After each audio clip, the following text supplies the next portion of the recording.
함께 기도하시겠습니다. 사랑과 은혜가 풍성하신 아버지 하나님, 오늘도 우리들을 사랑하여 주셔서 새 날과 새 생명과 새 호흡을 주심을 감사합니다. 아버지 하나님, 이 복되고 귀한 하루 살아가는 동안 우리 입술의 고백 가운데 내 주를 더 사랑하는 고백이 있을 수 있도록 우리 가운데 역사하여 주시옵소서. 세상 그 어떤 것보다 주님이 가장 귀하고 세상 그 어떤 것보다 주님을 가장 사랑하기에 내 사랑하는 주님의 음성을 듣고 내 사랑하는 주님의 음성을 따라 오늘도 생명길을 걷고 복된 길을 걷고 주와 함께 동행함에 부족함이 없도록 이 시간도 성령으로 우리의 마음과 생각을 영혼 깊은 곳을 붙드시고 주장하시고 함께하여 주시옵소서. 감사를 드리며 우리 구주 예수 그리스도의 이름으로 기도합니다. 아멘. 오늘 우리에게 주시는 하나님 말씀은 창세기 41장 46절부터 57절까지 말씀입니다. 창세기 41장 46절부터 57절까지 말씀입니다.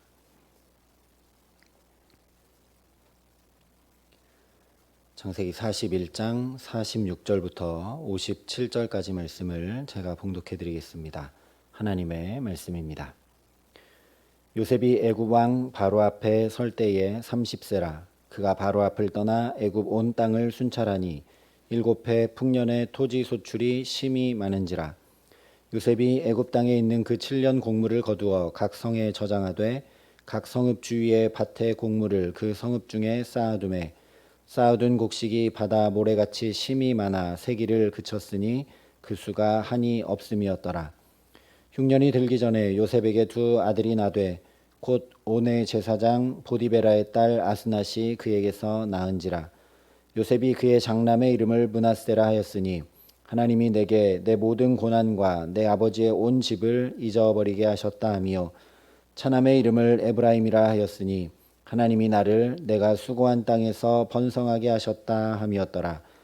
애굽 땅에 7해 풍년이 그치고 요셉의 말과 같이 7해 흉년이 들기 시작하매 각국에는 기근이 있으나 애굽 온 땅에는 먹을 것이 있더니 애굽 온 땅이 굶주림에 백성이 바로에게 부르짖어 양식을 구하는지라. 바로가 애굽 모든 백성에게 이르되 요셉에게 가서 그가 너희에게 이르는 대로 하라 하니라. 온 지면에 기근이 있음에 요셉이 모든 창고를 열고 애굽 백성에게 팔세. 애굽 땅에 기근이 심하며 각국 백성도 양식을 사려고 애굽으로 들어와 요셉에게 이르렀으니 기근이 온 세상에 심함이었더라. 아멘. 오늘 말씀은 바로에게 보이신 하나님이 말씀하신 그 꿈이 그대로 이루어지고 있다는 것을 보여주고 있습니다. 47절과 48절의 말씀을 보면 풍년의 소출이 심히 많아서 셀 수 없었다라고 기록을 합니다. 그래서 각 성마다 저장하고 쌓아두었다라고 말씀을 합니다. 어제 말씀을 나눈 대로 하나님의 영에 감동된 사람이라는 건 하나님을 경외하는 사람입니다.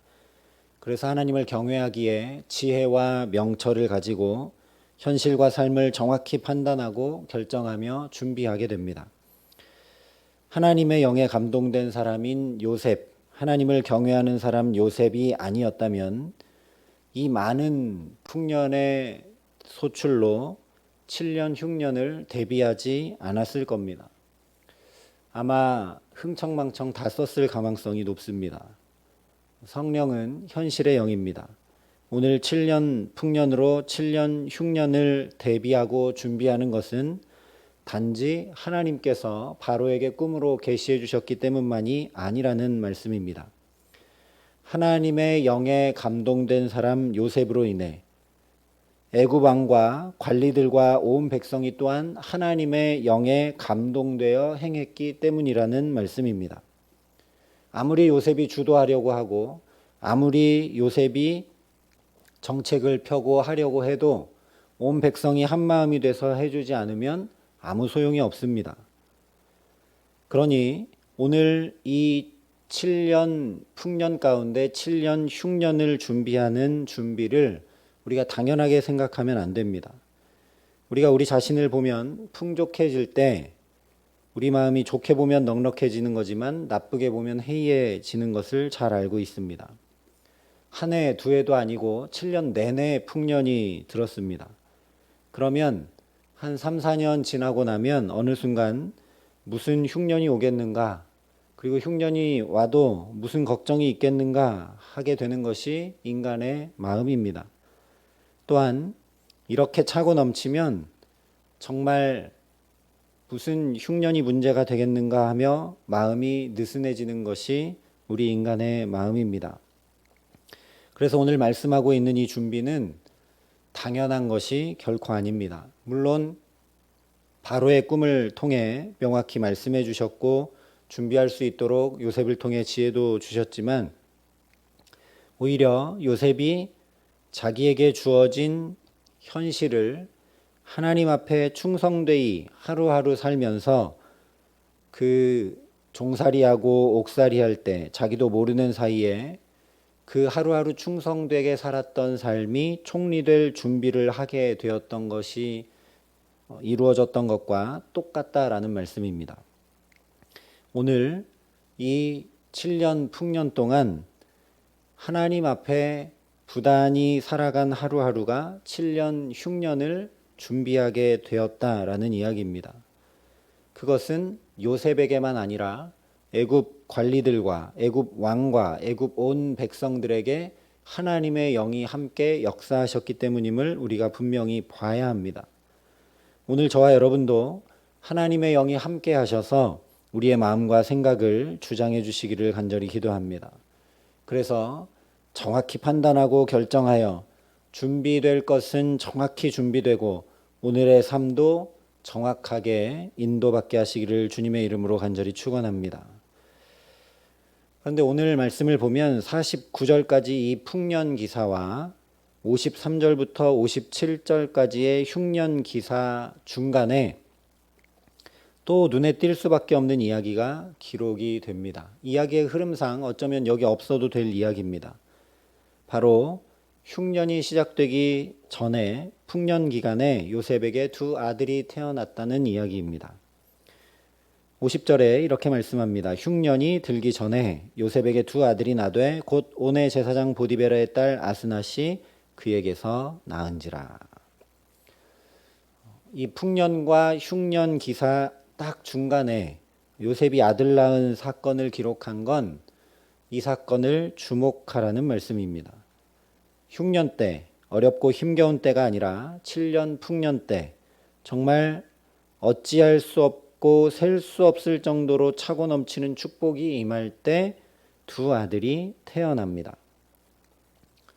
저 같으면 마음을 다 놓을 것 같습니다.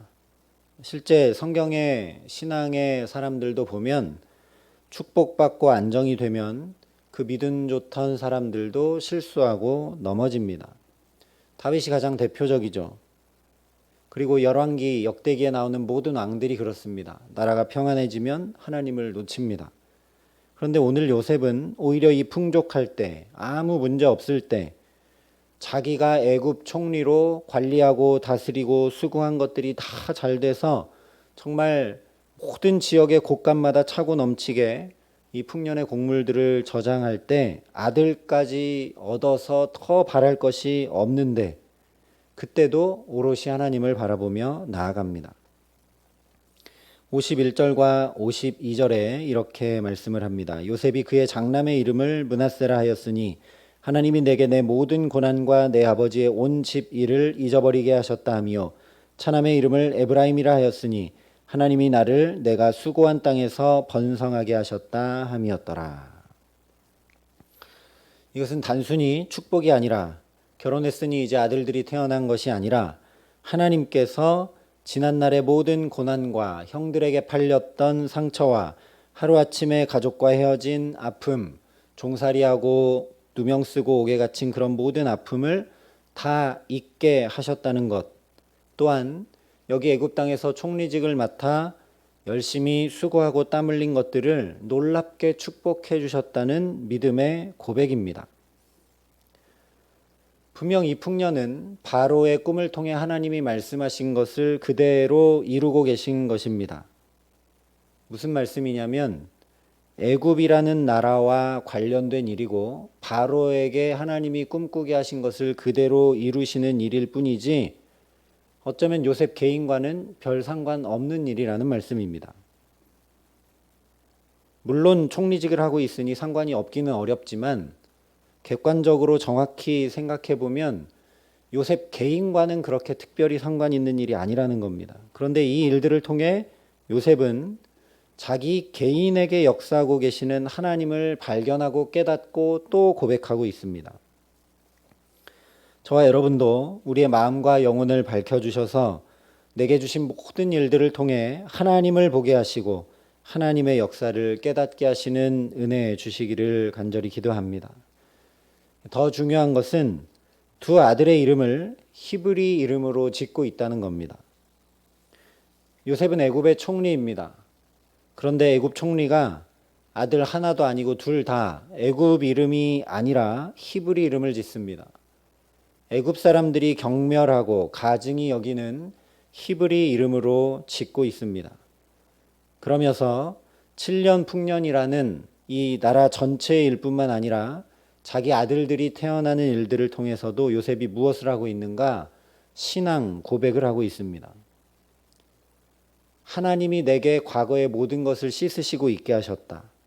하나님이 나를 축복하시고 복되게 하셨다라고, 하나님이 그렇게 하셨다고, 하나님이 내게 그렇게 하셨다고 신앙을 고백합니다.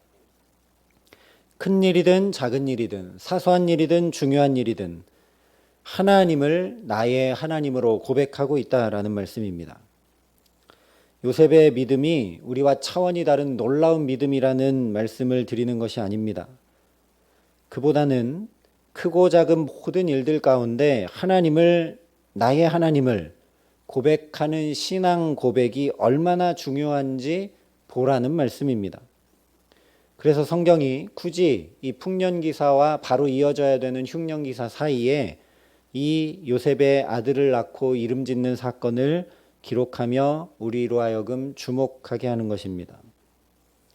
아무리 은혜를 입고 아무리 기적을 경험해도 그 은혜와 기적을 베풀어 주신 하나님을 향한 나의 신앙 고백, 이 입술의 신앙 고백이 없으면 아무 소용이 없습니다. 내가 이 신앙 고백을 하지 못하면 요셉도 그동안의 고생과 축복이 그냥 고생과 축복이 될 뿐입니다. 다시 얘기하면 하나님과 아무 상관이 없게 됩니다. 신앙 고백이 없으면 안 좋은 일은 그저 너무나 운이 없었던 것일 뿐이고 반대로 잘된 것들은 우연히 잘된 것이고 그저 행운을 얻은 것에 불과하게 된다라는 겁니다. 처음엔 감사하고 찬양할지 모르지만 시간이 점점점 지나면 하나님과 아무 관련이 없게 됩니다.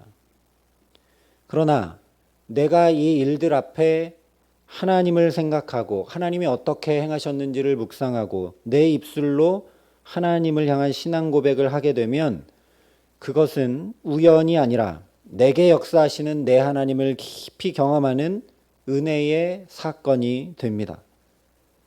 또한 바로의 꿈을 통해 말씀하시고 그 말씀대로 이루시는 멀리 있는 객관적인 하나님이 아니라 나와 하나님이 긴밀하게 연결되는 일이 됩니다. 예를 들면 사랑하는 이 두 연인 사이에서 고백은 굉장히 중요합니다. 요즘 아이들 표현대로 서로 이렇게 좋아하는 마음만 이렇게 있고 소위 말하는 대로 썸을 타고 그 마음이 있어도 고백이 되지 않으면 연인으로 관계가 발전되지 못합니다. 또한 아무리 사랑하고 수년을 사귀었어도 이 입술의 고백이 없으면 결혼이라는 사랑의 차원이 전혀 다른 가정의 축복으로 나아가기는 어렵습니다. 고백이 수많은 사람들 중에 이 사람을 가장 특별하고 유일한 사람이 되게 합니다. 그리고 또 고백이 그 둘 사이의 관계를 더 깊은 사랑의 관계로 발전시키게 합니다. 그래서 예수님께서 제자들에게 신앙 고백을 요청하신 것입니다. 너희는 나를 누구라 하느냐? 제자들이 뭐라고 하든 예수님은 하나님의 아들이십니다. 제자들이 뭐라고 하든 그것과 상관없이 예수님은 십자가의 구원을 이루실 것입니다. 실제로 제자들이 다 도망갔어도 예수님이 십자가의 구원의 길을 가시는 것에 아무 문제가 되지 않았습니다. 그런데도 예수님께서 물으십니다. 너희는 나를 누구라 하느냐? 베드로가 주는 그리스도시요 살아계신 하나님의 아들이십니다라고 정확하게 신앙 고백을 합니다. 그리고 이 고백으로 인해 베드로는 바요나 시모나 내가 복되도다 라는 축복을 얻게 되고 천국 열쇠를 얻게 됩니다.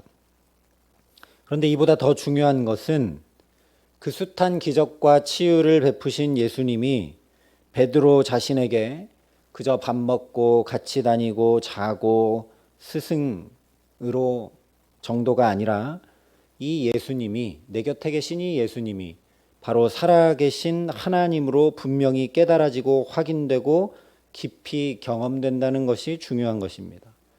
내가 하나님으로 고백했으니, 이것이 중요해서 성경이 오늘 주목하게 하고 있는 겁니다. 요셉이 가난할 때나 부할 때나 힘겨울 때나 평안할 때나 하나님을 이렇게 붙들고 놓지 않고 원망하지 않고 불평하지 않고 하나님 끝까지 의지하고 충성하며 나갈 수 있었던 비밀이 무엇인가? 바로 이 신앙 고백에 있습니다. 오늘 처음으로 요셉이 정확한 신앙 고백을 하고 있지만 사실 집에서도 하나님 얘기했습니다. 보디발 집에서도 하나님 얘기했고, 감옥에서도 하나님 얘기했고, 바로 앞에서도 하나님 얘기했고, 총리가 되어서도 하나님을 얘기했고, 아들을 낳고도 오늘 또 하나님을 고백합니다. 시간이 이렇게 쭉 지나면서 전에는 꿈의 해석은 하나님께 있지 않습니까? 라고 객관적으로 얘기했다면 지금은 개인적인 신앙 고백을 합니다. 더 깊은 개인적인 신앙 고백의 자리로 점점점 나아갑니다. 하나님이 내게, 하나님이 나를, 하나님이 이렇게 나에게 역사하셨다라고, 그 하나님이 내 하나님이라고 개인적인 신앙 고백을 합니다.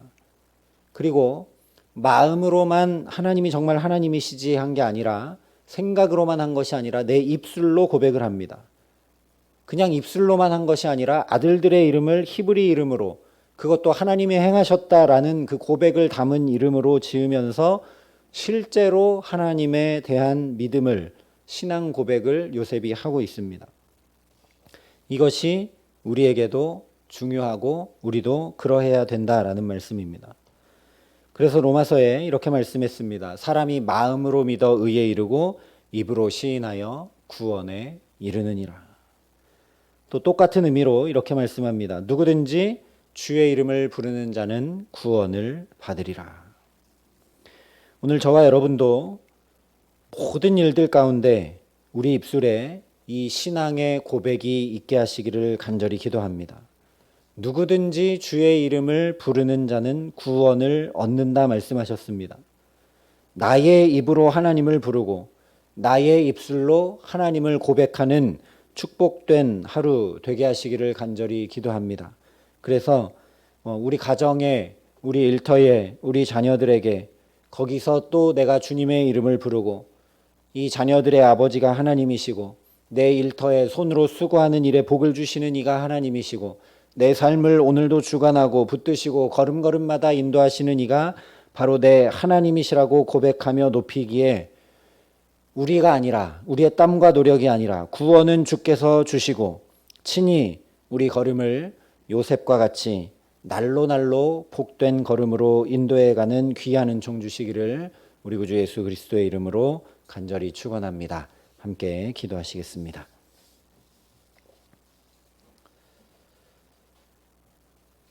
하나님 감사합니다. 오늘도 주의 말씀으로 우리를 깨우쳐 주시고 오늘도 우리가 무엇을 행하며 살아가야 할지 보여주시고 알려주심을 감사합니다. 아버지 하나님, 요셉이 그러했던 것처럼 우리 입술에 때마다 일마다 힘들 때도 잘 될 때도 어려울 때도 평안할 때도 날마다 순간마다 하나님을 향한 믿음의 고백이 끊이지 않을 수 있도록 성령으로 우리를 붙드시고 주장하시고 함께하여 주시옵소서.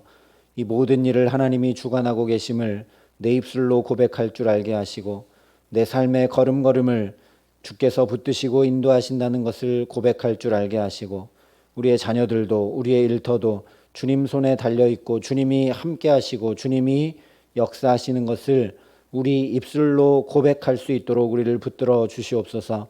그저 마음으로 생각하고 그저 가슴에만 담고 있는 것이 아니라 실제 우리 입술로 선포하고 고백하며 요셉처럼 담대하게 믿음으로 나아갈 때 하나님께서 그에게 어떤 형통한 삶을 주시고 그를 통하여 어떤 놀라운 구원을 이루시는지 우리가 말씀을 통해 확인한 것처럼 우리 삶에도 우리가 입술로 주 앞에 신앙 고백하며 나갈 때 주의 이름을 부르는 자는 누구든지 구원을 얻으리라 하신 말씀이 오늘 우리 삶에 온전히 이루어지고 경험되는 축복된 삶을 살아갈 수 있도록 우리 가운데 역사하시고, 그러니 기도하는 시간 성령으로 우리를 붙들어 주셔서 어디에서 무슨 일 가운데 주님을 더욱 고백하고 나아가야 될지 분명히 깨달아 알고 고백하는 귀한 기도의 시간이 될 수 있도록 이 시간도 우리에게 성령으로 함께하여 주시옵소서.